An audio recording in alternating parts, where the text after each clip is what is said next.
Welcome back to my channel friends.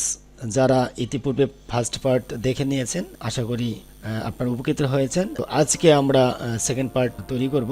আমরা Microsoft power point slide show তৈরি করতেছি 2010 যে ভার্সনটি আছে সেটা দিয়ে।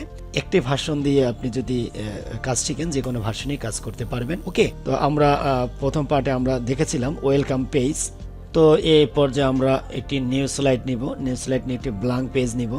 ব্ল্যাঙ্ক পেজ নিয়ে আমরা কি করব, একটি শেপ নিব। ধরুন আমরা শেপে ক্লিক করে আমরা একটি শেপ নিয়ে নিচ্ছি, আমরা রেক্ট্যাঙ্গুলার একটি শেপ নিয়ে নিলাম। ওকে, আমরা রাইট ক্লিক করে টেক্সট ক্লিক করলাম, আমরা ক্রিয়েটর বাই লিখলাম। তো ক্রিয়েটর বাই লিখে জাস্ট এখানে আমরা সিলেকশন করব, সিলেকশন করে আমরা টেক্সট থেকে কালার দিয়ে দিব। আমরা হোয়াইট কালার দিয়ে দিলাম, আমরা বড় করে দিব, বড় করে দিলাম। তো এই পর্যায়ে আমরা আবার আরেকটি শেপ নিয়ে নিব।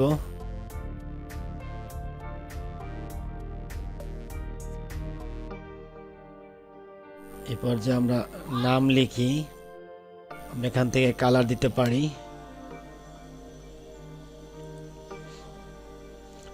আমরা বড় করে দিব। আমরা যদি শেপটি এখানে না রাখি আমরা ডিলিট করে দিব, শেপটি চলে যাবে। আবার কন্ট্রোল জেড প্রেস করে আমরা নিয়ে আসতে পারি। তো শেপটি যদি আমরা এখান থেকে ব্ল্যাঙ্ক করে দেই, খেয়াল করুন, নো ফিল করে দিলাম, আউটলাইন নো আউটলাইন করে দিলাম। ওকে, তো আমরা এমএস ওয়ার্ডে যেভাবে আমরা লিখি জাস্ট মাউস ক্লিক করে আমরা লিখতে পারি।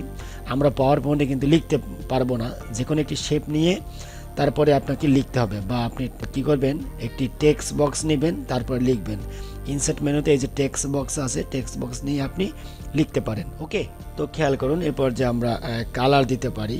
আমরা যে কোনো কালার এখান থেকে দিয়ে দিব। আমাদের ব্যাকগ্রাউন্ড যেহেতু হোয়াইট, তো হোয়াইটের সাথে আমরা ম্যাচিং করে একটি কালার নিয়ে নিলাম। যখন আমরা পেজ কালার দেখব তখন আবার এই কালারটি আবার চেঞ্জ করতে হবে। ক্রিয়েটর বাই মির সুমন আমি লিখলাম। তো এই পর্যায়ে আমরা কি করব, একটি শেপ এখানে নিয়ে আসব। এখান থেকে ডায়াগোনাল স্ট্রিপ এই শেপটি আমরা নিয়ে আসলাম, এখানে রাখলাম। যে কোনো কালার দিতে পারি, শেপ ফিল কালার আমরা কি ধরনের দিব, ধরুন আমরা ইয়েলো দিয়ে দিচ্ছি। তো এই পর্যায়ে আমরা এখান থেকে আরেকটি শেপ নিব। ধরুন আমরা একটি লাভ শেপ এখান থেকে নিয়ে নিলাম। তো আমরা কালার দিতে পারি, কি ধরনের কালার দিব দেখি। ওকে, আমরা শেপ কালারটি এখানে আমরা দিয়ে দিব। তো আমরা এখান থেকে ডার্ক রেড কালারটি দিয়ে দিলাম, ডার্ক রেড কালারটি আমরা দিলাম। তো সিলেকশন থাকা অবস্থায় আমরা হোম মেনু থেকে আমরা কপি করব এবং পেস্ট করব, দুটি এখানে হয়ে গেল। তো উপরেরটি সিলেকশন করা আছে, শিফট চেপে ধরে আমরা নিচেরটি আমরা সিলেকশন করব। রাইট বাটন ক্লিক করে আমরা গ্রুপ থেকে আমরা গ্রুপ করে ফেলবো, এখন গ্রুপ হয়ে গেছে। ওকে ফ্রেন্ডস, এই পর্যায়ে আমরা আমাদের লাভটিকে সিলেকশন করলাম, সিলেকশন করে আমরা ফরম্যাটে যাব। আমরা ফরম্যাট থেকে এখানে টেক্সট এফেক্ট আছে, টেক্সট এফেক্টে চলে যাব।